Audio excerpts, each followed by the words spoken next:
Claudia Lawrence disappeared without leaving behind a single confirmed trace. But the night she vanished was not as quiet as it first appeared. A mysterious figure was seen near the back of her home. A white van waited across the street. By morning, Claudia had missed work, and hours later, someone switched off her mobile phone. No body was ever found. No one was ever charged. And 17 years later, police still believe that someone knows the truth. So what happened inside Claudia Lawrence's final missing hours? And how can a person vanish so completely unless someone else knows exactly where the story ends? What happened to Claudia Lawrence has confounded police for more than a decade. Now 6 months since my daughter Claudia went missing. She just disappeared without trace. 6 years on, Joan Lawrence told me she is still tormented by Claudia's disappearance, but feels and hears her daughter. Barely a mile from Claudia Lawrence's home, a police forensic team is at work searching through a semi-detached house after arresting a 59-year-old man this morning on suspicion of murder. This is the last time Claudia Lawrence was seen. The 35-year-old chef from York disappeared without a trace on March 18th. On the evening of March 18, 2009, 35-year-old Claudia Lawrence finished her shift as a chef at the University of York and returned to her home in Haworth. Nothing about that evening appeared unusual. She spoke with her father. She later called her mother and discussed plans for Mother's Day. Claudia said she intended to have an early night because her car was being repaired and she planned to walk to work the following morning. But Claudia never arrived. When her family entered her home 2 days later, they found a scene that was disturbing because of how normal it looked. Her handbag was there. Her passport, purse, bank cards, and phone charger were all still inside. There were no obvious signs of forced entry, no packed suitcase, and no clear evidence that Claudia had chosen to leave. Yet several important items were missing: her mobile phone, work rucksack, house keys, and hair straighteners. At first, investigators considered the possibility that Claudia had been attacked while walking to work. But as they reconstructed the night, a darker question emerged. What if Claudia never made it onto that road? What if something happened before sunrise, while the streets were still empty and the city was asleep? That possibility would lead police through suspicious vehicles, unidentified figures, secret relationships, multiple arrests, and years of silence. Because Claudia's disappearance was not only a mystery of where she went, it became a mystery of what people around her may have known. And why, after all these years, the truth has never come out.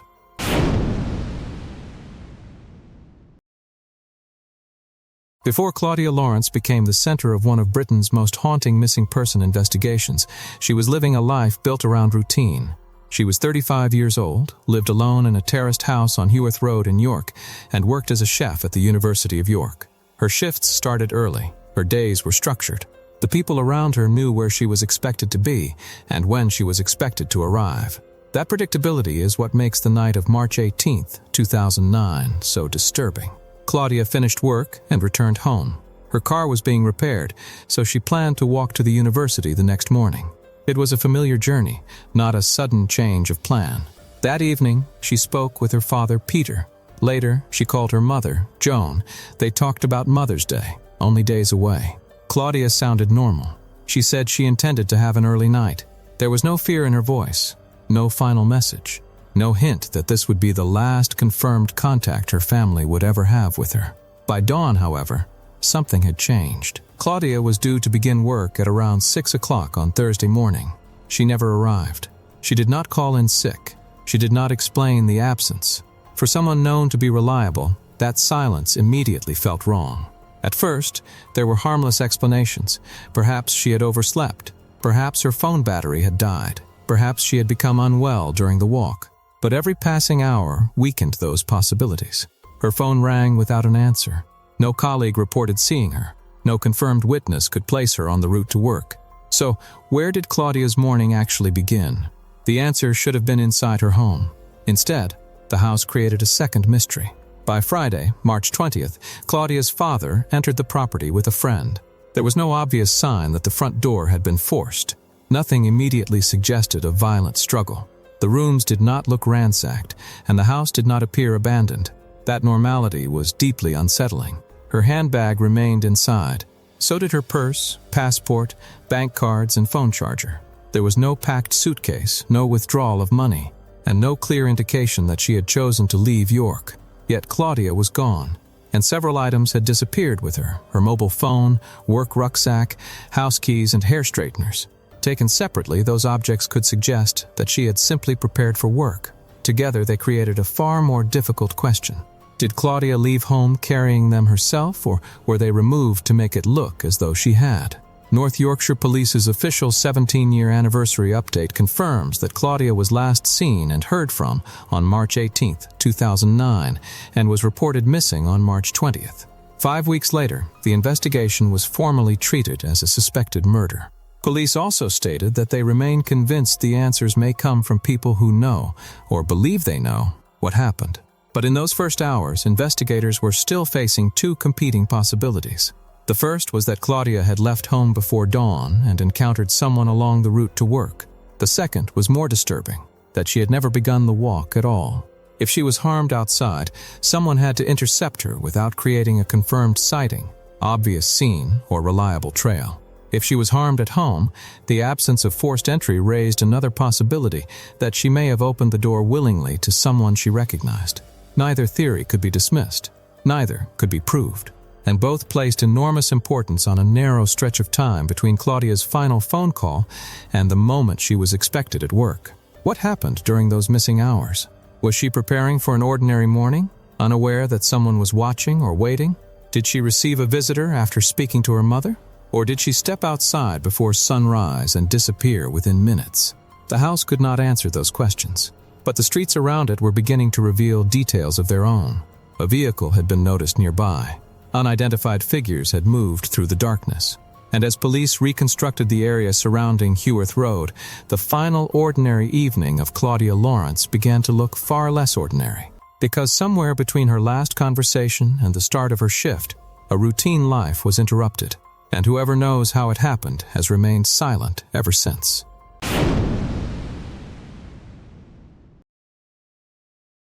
Before sunrise on March 19, 2009, 𝐂𝐸𝐄 Road was almost silent.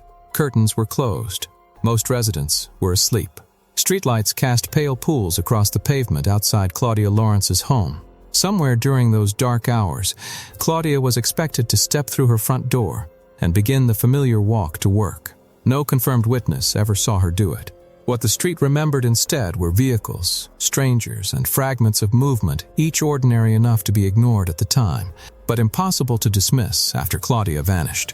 At around 9 o'clock on the previous evening, a Vauxhall Astra van had been parked opposite her house. There may have been an innocent explanation.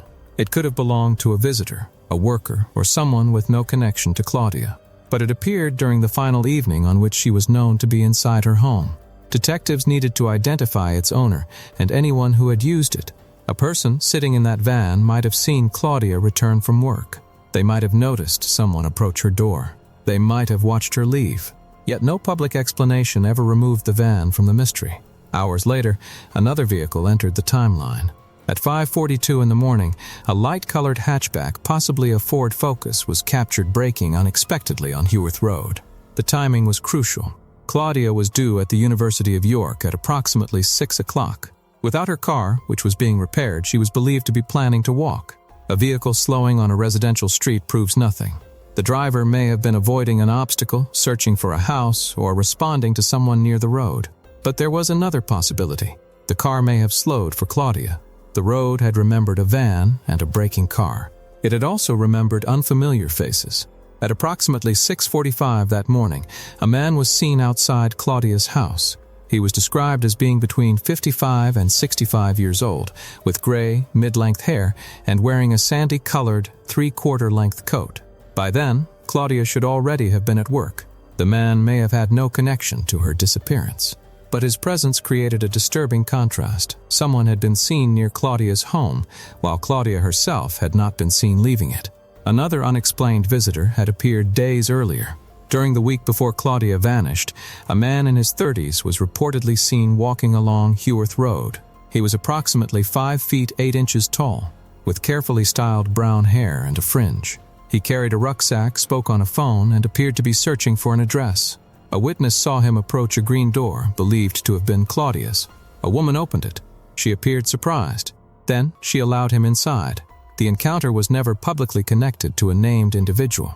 It did not establish that the woman was Claudia or that the visitor posed any threat, but it introduced a possibility investigators could not ignore. Someone unfamiliar to the neighborhood may have known enough to reach her door and may have been welcomed into the house. Then came a detail that seemed almost insignificant. A man and woman seen smoking near the area on the morning Claudia disappeared. The man reportedly held his cigarette in his left hand.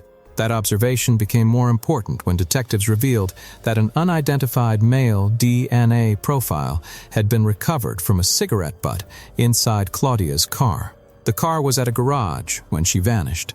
The DNA did not match any man who had come forward, and police considered whether it might be connected to the unidentified smoker. Still, the fragments refused to become a complete story. The van did not prove surveillance. The hatchback did not prove Claudia entered a vehicle. The visitor at the door did not prove danger. The cigarette butt did not identify the man who left it. But together, they exposed the central problem facing detectives. The street remembered vehicles. It remembered strangers. It remembered a door opening. What it could not remember was Claudia beginning the walk she had taken so many times before. If she stepped outside that morning, someone may have seen her. If she never stepped outside, someone may have known why. And among the ordinary movements recorded around 𝐂𝐸𝐻 Road, there may have been one person whose presence was not ordinary at all. By sunrise, Claudia's shift had begun without her. Her home stood silent. Her route remained empty. And the street that had witnessed so much had failed to reveal the only moment that mattered, the moment Claudia Lawrence disappeared.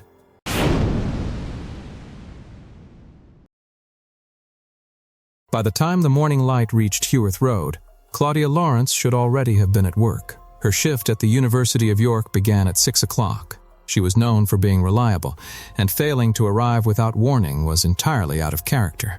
Yet Claudia was absent. No confirmed witness had seen her leave her house. No camera had captured her reaching the university. No call or message explained why she had missed the shift. But one object connected to her was still active, her mobile phone. It was a silver Samsung D900, a small device by modern standards, but in 2009 it carried the final digital traces of Claudia's life.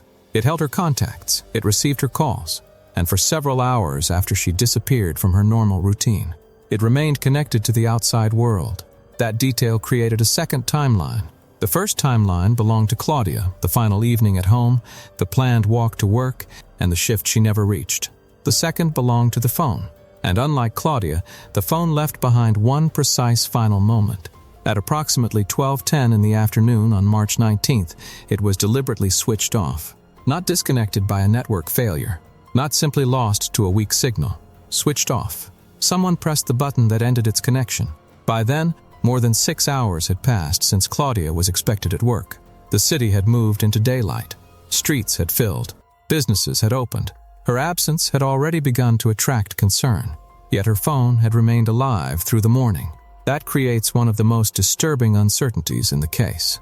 If Claudia switched it off herself, she may have been alive long after she failed to appear for work. She may have been somewhere unexpected, unable or unwilling to answer. But that possibility does not explain the permanent silence that followed. She never contacted her parents. She never called her workplace. She never returned home. The phone was never switched on again. There was another possibility. Someone else may have been holding it.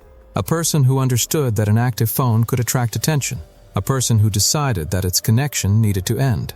The records could preserve the time, but they could not preserve the hand responsible. That is what makes 12:10 so important.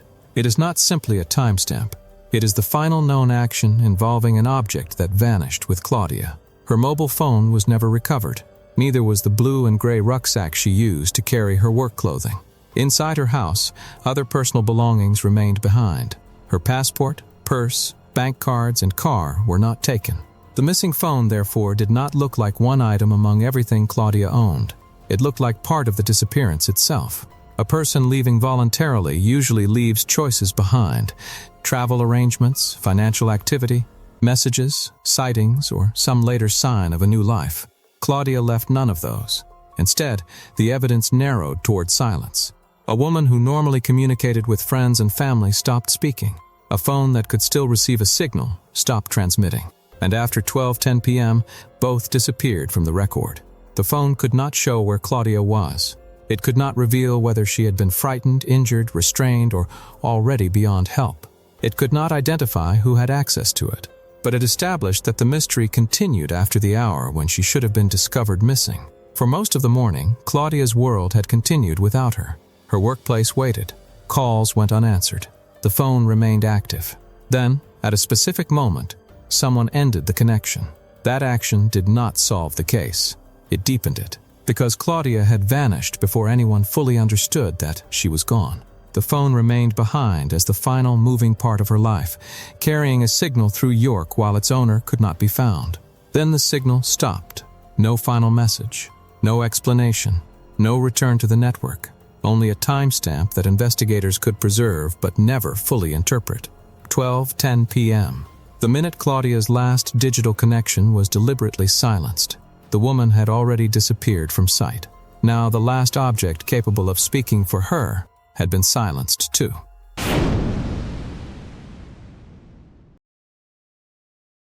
In August 2021, 12 years after Claudia Lawrence disappeared, police returned to the landscape surrounding York. This time, they did not search her home. They did not examine another pub, question another acquaintance, or appeal for memories from Heworth Road. They went to the water. Sandhutton gravel pits lay approximately 8 miles northeast of York, surrounded by woodland and rough ground. To the public, the area was known as a quiet fishing spot. To investigators, it had become something else, a location where several separate pieces of information appeared to meet. Police experts arrived first. Then came search dogs, divers, and forensic archaeologists. Areas around the lake and nearby woods were sealed while specialist teams began working through the site. The operation continued for 2 weeks. Every section of water had to be treated as a place where evidence might have rested undisturbed for more than a decade. Every patch of woodland had to be searched with the possibility that something important had been hidden there long before officers arrived. Detective Superintendent Wayne Fox later explained why the search had been necessary. Investigators had received separate strands of information from independent sources. When those details were compared with the enormous amount of material gathered since 2009, they appeared to support information already pointing toward Sandhutton. The location had not been chosen at random. It had emerged where new intelligence and existing evidence seemed to overlap. Police, therefore, had a duty to search. Ignoring the information was not an option, not for the investigation, not for Claudia, and not for the family that had spent 12 years waiting for a grave, a courtroom, or any answer capable of ending the uncertainty. The scale of the operation suggested that detectives believed the information deserved to be tested thoroughly. Divers entered water that offered little visibility. Search teams moved through the surrounding woods. Forensic archaeologists examined ground where the passage of time could disguise disturbances that once looked obvious. Search dogs were brought in to detect what human senses could miss. For 14 days, the pits became the center of a case that had repeatedly approached a breakthrough without reaching one. Then, the search ended. Police announced that nothing of obvious significance had been found. A small number of items had been recovered and would be assessed for their forensic potential, but no connection to Claudia's disappearance had been established. The lake had been opened, examined, and searched. It had not provided the answer investigators had hoped to find. That result did not mean the search had been pointless. In a long-running investigation, reliable information cannot be rejected simply because following it may lead to another disappointment. Every credible location must be tested. Every possibility must either produce evidence or be removed from the path ahead. But for Claudia's family, another empty search carried a different cost. It meant watching specialist teams arrive with equipment capable of recovering the dead. It meant understanding what police believed they might find beneath the surface. And then it meant hearing that the search had ended without bringing Claudia home. By 2021, her father, Peter Lawrence, was no longer alive to witness the operation. He had died in February at the age of 74 after years of campaigning for his daughter and for families trapped in the legal uncertainty created when a loved one disappears. He had spent more than a decade asking for the truth. The search began 6 months too late for him to receive it. Claudia's mother was still living with the same absence, not knowing whether her daughter had suffered, not knowing where she had been taken, not knowing whether the place being searched would finally end the torment or deepen it again. Detectives believed members of the public still possessed information capable of advancing the case. After Sand Hutton, Wayne Fox again appealed to those people to come forward. The request was not directed toward someone trying to remember an uncertain detail from 12 years earlier. It was directed toward anyone who already knew enough to understand what had happened. The difference was crucial. A forgotten memory may disappear with time. A withheld truth survives because someone continues to protect it. At Sand Hutton, police searched water, woodland, and earth. They brought dogs to find hidden traces, divers to reach places daylight could not enter, archaeologists to read disturbances buried beneath years of change. Nothing of obvious significance emerged. But the search exposed the most painful possibility in Claudia's case. The answer may not have been lost beneath the lake. It may have remained above ground all along inside the memory of someone who had chosen not to speak.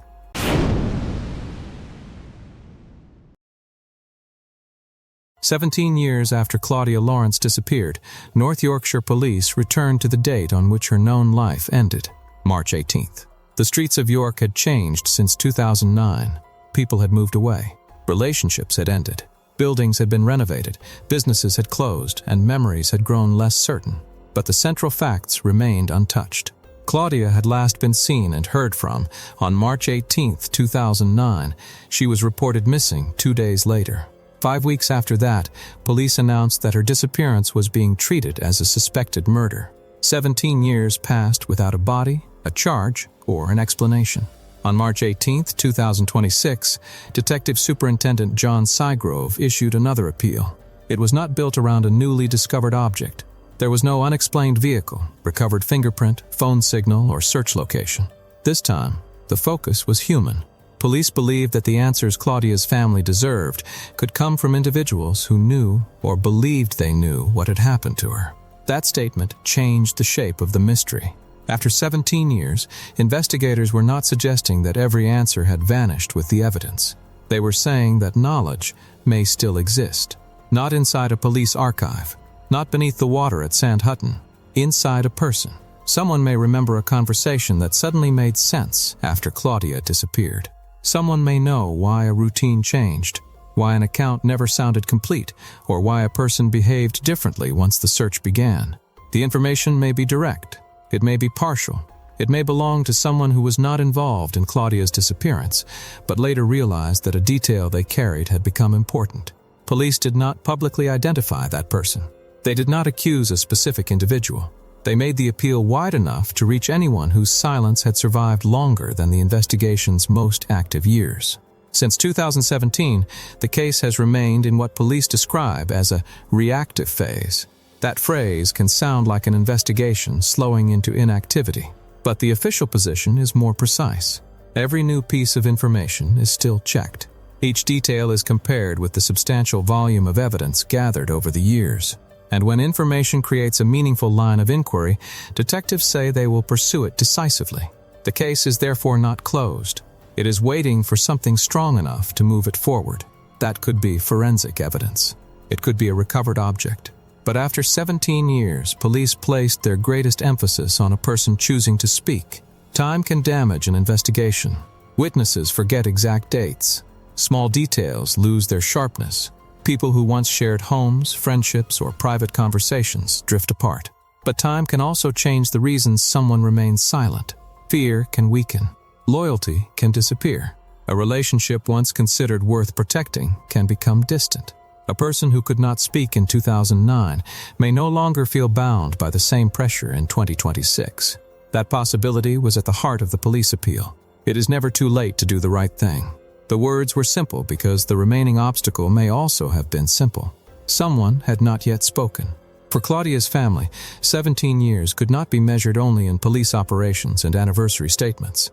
It meant living without knowing where Claudia had been taken. It meant never learning whether she had suffered or whether her final moments had been brief.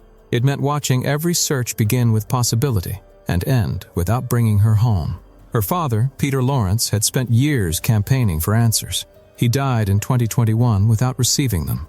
By the 17th anniversary, the investigation was no longer racing only against fading evidence.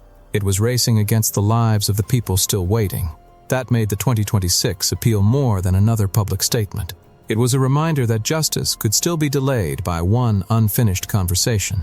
Police had searched homes, roads, woodland, water, records, and relationships. They had examined physical spaces where Claudia might have been taken. But the final barrier may never have been physical. It may have been the distance between what one person knew and what they were prepared to admit. Claudia Lawrence disappeared on March 18, 2009. 17 years later, the police were still listening. Her family was still waiting. And somewhere beyond the evidence already gathered, the answer may still have been alive inside the one person who had never allowed it to be heard.